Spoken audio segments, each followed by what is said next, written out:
Well, so then Geppetto shows up, and he's a kindly old guy, which is pretty much exactly what you'd expect, and you know, he's a careful craftsman, and he likes kittens, and you know, that's always a good thing. And he has some fish, and you know, he's good at making things, and he's got a sense of humor, and he's kind of playful, and so he's the good father, fundamentally. He's the wise king, he's the positive archetype of the masculine.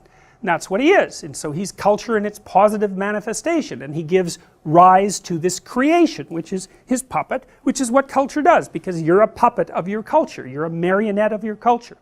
And so maybe you could be more than that. And that's the other thing that's strange about this movie, and it's strange about the mythological way of looking at the world, because scientifically, deterministically, there's nature and there's culture. And you are the deterministic product of the interaction between nature and culture. There's nothing else to you than that. That's that. But the mythological world doesn't say that. It says something different. It says that there's nature and culture, and then there's you. And the you that's in there has choices and a destiny, and that you actually affect the interplay of nature and culture in determining your own character. And it insists upon that. The oldest stories we have, there's always the hero and the archetypal mother and the archetypal father. There's always those three things. There's never just two. So from the narrative perspective, there's always the implication that there's something autonomous about the hero of the story. And you know, you can't account for that. We don't have a good way of accounting for that from a scientific perspective.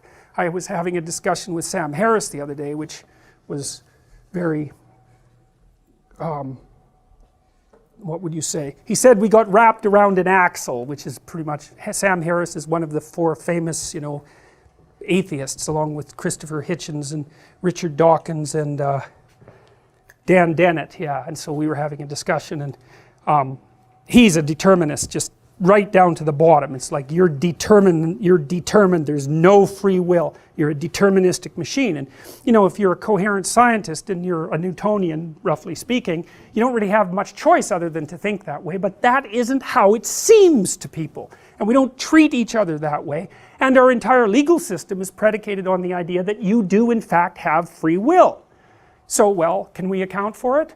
Well, no. And do we have a scientific model for it? No. But then I would also say we do not have a scientific model for consciousness. We don't know a damn thing about consciousness, which is why Dan Dennett's book, which was called Consciousness Explained, was referred to by its critics as Consciousness Explained Away, which is exactly right as far as I'm concerned, because he took a mechanistic approach, and I just don't think you get to do that, because there's something really weird about consciousness. I mean, the phenomenologists like Heidegger, who tried to radically transform Western philosophy right from the bottom up, he basically said, well, you know, you can treat the world as if consciousness is primary, and that human experience is reality, that's reality, and that it doesn't exist independently of consciousness in any explicable way. It's like, well, what's out there if there's nothing to experience it? Well, everything at once. It's something like that.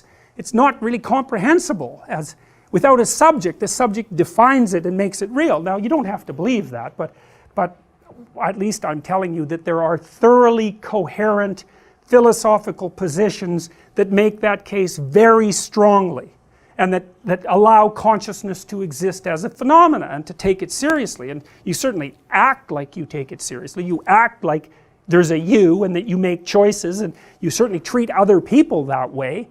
Deterministic or not, you're still going to get angry when they're being, you know, rude to you, and you're going to act as if they had some choice in the matter. Now, maybe that's an illusion, possibly, but maybe it's not. And I would say the oldest stories that we have always include that as not only a fundamental element, but even as the fundamental element. You're driven by rage and often the desire for vengeance. So you meet someone who you know is a monster, but controls usually himself, but sometimes herself. They've got that danger lurking right underneath the surface, and whenever you meet someone like that, you know it. You don't mess with them. You know it. They broadcast it, especially if they're civilized. They really keep that under control.